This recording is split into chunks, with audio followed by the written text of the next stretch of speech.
નમસ્કાર મિત્રો, સ્વાગત છે યુટ્યુબ ચેનલ મિશન ગવર્મેન્ટ એક્ઝામની અંદર। આજના વિડીયોની અંદર આપણે વાત કરીશું ટાટ હાયર સેકન્ડરી અને સેકન્ડરીની મેન્સની જે વિદ્યાર્થીઓ પરીક્ષાની તૈયારી કરી રહ્યા છે તેમના માટેનો આજનો ખાસ નિબંધ બાળમજૂરી સમાજ પર એક કલંક। શરૂ કરીએ આજનો વિડીયો। જે ઉંમરે રમકડાથી રમવાનું હોય ત્યાં જવાબદારીઓનું ભાર વહન કરવાનું હોય એ જ તો બાળપણનું ખૂન કહેવાય, જ્યારે બાળક મજૂરીના માર્ગે ચાલતું થાય। બાળકો એ કોઈપણ દેશનું ભવિષ્ય છે, સમાજની સાચી સંપત્તિ છે અને આવતીકાલના નાગરિકો છે। જે દેશનું બાળપણ સુરક્ષિત, સ્વસ્થ અને શિક્ષિત હોય તે દેશનો વિકાસ હંમેશા નિશ્ચિત હોય છે। પરંતુ વર્તમાન સમયમાં આપણા આધુનિક સમાજ સામે એક એવી ભયાનક, હૃદયદ્રાવક અને સંવેદનશીલ સમસ્યા ઊભી છે જે દેશના ભવિષ્યને અંધકાર તરફ ધકેલી રહી છે। તે છે બાળમજૂરી। બાળમજૂરી એ આધુનિક અને સભ્ય કહેવાતા સમાજ પર એક બહુ મોટો કલંક છે। તે માસૂમ બાળકોના મૂળભૂત અધિકારોનું ખૂન છે અને તેમના સુંદર ભવિષ્યનો વિનાશ છે।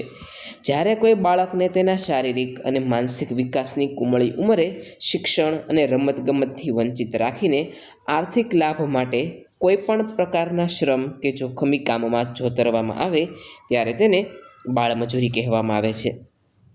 હોટેલોની નાની લારીઓ પર વાસણ સાફ કરતા છોટું, ફટાકડાના કારખાનામાં જીવના જોખમે કામ કરતા બાળકો, ઈંટોના ભઠ્ઠા પર પોતાના વજન કરતાં વધુ વજન ઉચકતા ભૂલકાઓ કે ધનિકોના ઘરોમાં રાત દિવસ નોકર તરીકે કામ કરતા માસૂમો, આ બધા જ આપણી આસપાસ જોવા મળતા બાળમજૂરીના કરુણ અને શરમજનક ઉદાહરણો છે। આ ભયાનક દૂષણ પાછળ કોઈ એક કારણ જવાબદાર નથી, પરંતુ તે અનેક સામાજિક અને આર્થિક પરિબળોનું પરિણામ છે। ગરીબી અને ભૂખમરો એ બાળમજૂરીનું સૌથી મોટું અને મુખ્ય કારણ છે। જ્યારે લાચાર માતા પિતા પોતાના પરિવારને 2 ટકનું ભોજન પૂરું પાડવામાં પણ અસમર્થ હોય છે, ત્યારે તેઓ પથ્થર જેવું દિલ રાખીને પોતાના નાનકડા બાળકોને શાળાએ મોકલવાના બદલે કામ પર મોકલવા મજબૂર બને છે। આ સાથે જ સમાજમાં વ્યાપેલી નિરક્ષરતા અને અજ્ઞાનતા પણ એટલી જ જવાબદાર છે। અશિક્ષિત માતા પિતા શિક્ષણનું દીર્ઘકાલીન મહત્ત્વ સમજી શકતા નથી। તેઓ એવું વિચારે છે કે બાળક જો શાળાએ જશે તો ચોપડા અને કપડાનો ખર્ચ થશે, પરંતુ જો તે કોઈ દુકાને કામ પર જશે તો ઘરમાં 4 પૈસાની આવક થશે। વળી કુટુંબ નિયોજનના અભાવે ઘરમાં બાળકોની સંખ્યા વધુ હોય અને કમાનાર વ્યક્તિ એક જ હોય ત્યારે ઘરનો ચૂલો સળગતો રાખવા માટે બાળકોને શ્રમના કૂવામાં ધકેલી દેવામાં આવે છે। બીજી તરફ લોભી કારખાનાના માલિકો અને વેપારીઓ પણ જાણી જોઈને બાળકોને કામ પર રાખે છે, કારણ કે બાળકો બહુ ઓછા પગારમાં કોઈ પણ જાતની આનાકાની વગર વધુ કામ કરે છે। તેઓ કોઈ યુનિયન બનાવતા નથી અને પોતાની સામે થતા શોષણ સામે અવાજ પણ ઉઠાવી શકતા નથી। બાળમજૂરી એ માત્ર કાયદાનો ભંગ નથી, પરંતુ સમગ્ર માનવતા સામેનો ઘોર અપરાધ છે, જેની અસરો અત્યંત ગંભીર અને લાંબા ગાળાની હોય છે। કારખાનાઓમાં કેમિકલ, ફટાકડા, કાચ અને સિમેન્ટના કામમાં રોકાયેલા બાળકો નાની ઉંમરે જ ફેફસાના રોગો અને કેન્સર જેવી ગંભીર બીમારીઓનો ભોગ બનતા હોય છે। તેમનો કુદરતી શારીરિક વિકાસ રૂંધાઈ જાય છે અને માનસિક રીતે કાયમ માટે ભય અને ડિપ્રેશનના શિકાર બની જાય છે। જે બાળક બાળપણમાં ભણવાને બદલે મજૂરી કરે છે તે મોટો થઈને પણ ક્યારેય કુશળ કે ઉચ્ચ શ્રમિક બની શકતો નથી। પરિણામે તે આખી જિંદગી ગરીબી અને શોષણના એવા વિષચક્રમાં ફસાયેલો રહે છે જેમાંથી ક્યારેય બહાર નીકળી શકતો નથી। જો દેશની આગામી પેઢી જ અશિક્ષિત, અસ્વસ્થ અને કુપોષિત હશે તો દેશ આર્થિક કે સામાજિક રીતે ક્યારેય વૈશ્વિક સ્તરે પ્રગતિ કરી શકશે નહીં। બાળમજૂરી વાસ્તવમાં દેશની કિંમતી માનવ સંસાધનને અંદરથી ખોખલું કરી નાખે છે।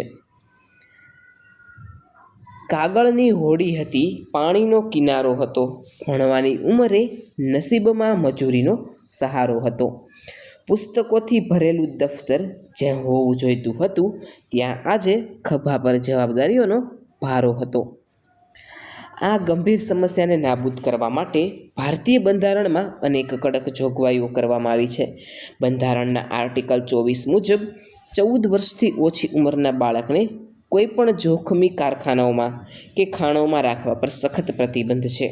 આ ઉપરાંત રાઇટ ટુ એજ્યુકેશન હેઠળ 6 થી 14 વર્ષના તમામ બાળકોને મફત અને ફરજિયાત શિક્ષણનો મૌલિક અધિકાર આપવામાં આવ્યો છે. પરંતુ આપણે સમજવું પડશે કે માત્ર કાગળ પર કાયદા બનાવવાથી કે સરકારી યોજનાઓ બહાર પાડવાથી આ સામાજિક દૂષણ જળમૂળથી નાબૂદ નહીં થાય. આ માટે સમગ્ર સમાજે જાગૃત થવું પડશે. ગરીબ પરિવારો સુધી પહોંચીને તેમને શિક્ષણનું મહત્ત્વ સમજાવવું પડશે કે શિક્ષણ જ તેમની ગરીબી દૂર કરવાનું એકમાત્ર અને અમોઘ હથિયાર છે.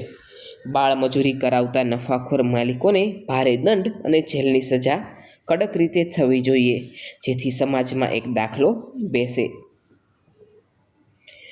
એક જવાબદાર નાગરિક તરીકે આપણે પણ એ ફરજ બને છે કે આપણે પોતે ક્યારેય આપણા ઘરમાં, ઓફિસમાં, હોટલમાં કે દુકાનમાં કોઈ પણ બાળમજૂરને કામે રાખવો નહીં. એટલું જ નહીં, જો આપણી આસપાસ ક્યાંય પણ કોઈ બાળકનું શોષણ થતું હોય કે બાળમજૂરી થતી જોવા મળે તો તરત જ ચાઇલ્ડ હેલ્પલાઇન નંબર 1098 પર તેની જાણ કરીને તે બાળકને મુક્ત કરાવવો જોઈએ. બાળકો એ બગીચાના કોમળ અને સુગંધિત ફૂલો જેવા છે. તેમને કચડી ન નાખવા જોઈએ. જો આપણે એક સશક્ત, સભ્ય અને સમૃદ્ધ ભારતનું નિર્માણ કરવું હોય તો દરેક બાળકના નાનકડા હાથમાં હથોડી, ચાની કેટલી કે વાસણ સાફ કરવાનું કપડું નહીં, પરંતુ પુસ્તક, સ્લેટ અને પેન આપવા પડશે. ચાલો આપણે સૌ સાથે મળીને બાળમજૂરી વિરુદ્ધ એક મજબૂત અવાજ ઉઠાવીએ અને દેશના દરેક બાળકને તેનું હસતું, રમતું અને નિર્દોષ બાળપણ પાછું આપવાનો સંકલ્પ કરીએ. બાળકને આપો શિક્ષણનો અધિકાર, તો જ થશે સુંદર દેશનો સ્વીકાર. બાળમજૂરીને દેશમાંથી ભગાડો, નવા ભારતના ભાગ્યને જગાડો. વિદ્યાર્થી મિત્રો, આજનો વિડીયો આપને કેવો લાગ્યો છે નીચે કમેન્ટ સેક્શનમાં જરૂરથી જણાવજો. આવા જ એક અન્ય નવા વિડીયો સાથે આવતીકાલે ફરીથી મળીશું. જો તમે ચેનલની અંદર નવા હોય તો ચેનલને લાઇક, શેર અને સબસ્ક્રાઈબ કરવાનું ના ભૂલતા. Thanks for watching.